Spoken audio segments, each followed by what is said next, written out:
Сәлем достар, менің есімім Абылай. Мен өз YouTube каналымда математикадан сабақ беремін. Яғни сіздерге түсінбеген есептеріңізді үйретемін. Егер түсінбеген есептеріңіз болса, мені комментарияма жазып кетіңіздер. Мен ол туралы видео түсіруді ұмытпаймын.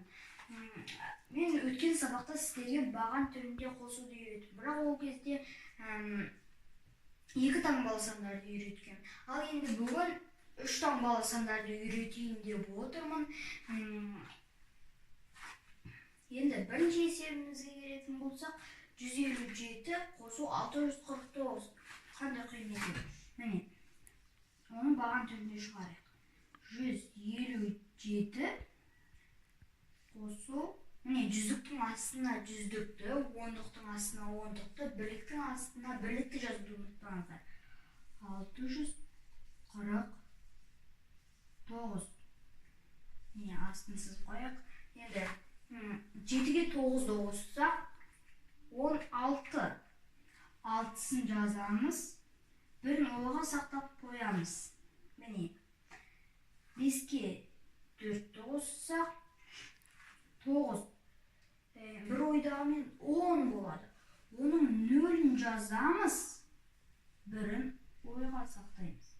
Енді 1-ге 6-ны қоссақ 7, бір ойдағымен 8. Міне, оп-оңай шығардық, 806. Бірінші есебіміздің жауабы 806. 157 қосу 640 тең болады 806. Енді келесі екінші есебімізге келетін болсақ, бұл жерде де ештеңе өзгермейді. Міне, тура солай. 236. Енді бірліктің астына бірлікті, ондықтың астына ондықты жазамыз. Қосылған 25. Міне, ондық мынау 25. Жүздікке жазып қоймаңыздар. Енді астын сыза кетсек, енді 6-ға 5-ті қоссақ 11, бірін жазамыз, бірі ойда. 3-ке 2-ні қоссақ 5, бір ойдағымен 6. Ал бұл жағдайда 2 өз орнына түседі. Өз қалпында қалады. Ал енді міне, үшінші есебімізге келетін болсақ, 529 қосу 471. 529, оны да жазып аламыз. Қасына қосудан басып қойып, жүздіктің астына жүздікті, ондықтың астына ондықты, бірліктің астына бірлікті жазып есептейміз. 471. Қанша болады екен? 9-ға 1-ді қоссақ 10.